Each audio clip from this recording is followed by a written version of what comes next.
Well, I don't think that Life Church has a content problem. I think we have a lot of great content. We have a lot of great brains and spiritual and scriptural messages to bring across. And I think we can do that on a Sunday, and we can do that in life groups. We can do all of this content and material, and we can help people grow in their Jesus journey. Well, that magazine's definitely investment. I love the magazine. I think it's beautiful. I hand it out to people. I mean, I give it to people everywhere that I go, and I'm fortunate to be able to travel to some of the greatest cities in the world, and everywhere that I give it to people, they're like dumbfounded. They can't believe that our church produced this.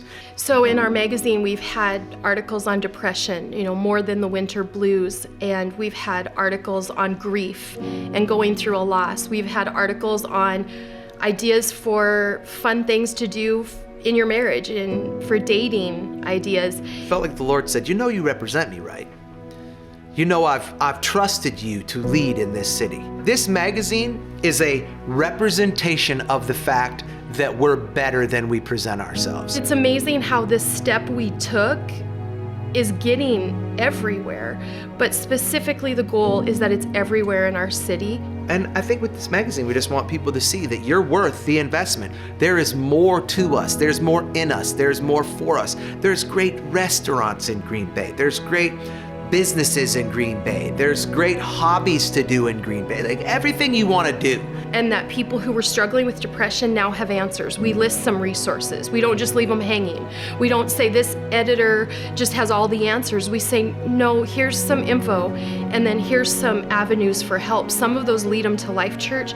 Some lead them to other locations and services in our city. We featured local businesses that then have stacks on their counter because they're proud to be a feature in the magazine.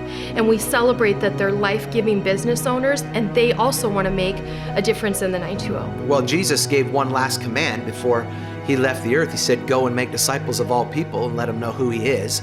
He never said, have them come. Now, it's not that there's anything wrong with them coming, but if we don't go to them, how will they know? Well, Jesus said people will know we're his disciples by our love. So what can we do? We can love people through a magazine. So we can write articles about depression. We can write articles about how to raise your kids. How do we tell people that if they don't come here? And if somebody never comes to church here, but they get to meet Jesus over a latte or over an article about 7 steps to becoming a better mom, then it was money well spent. Look at God.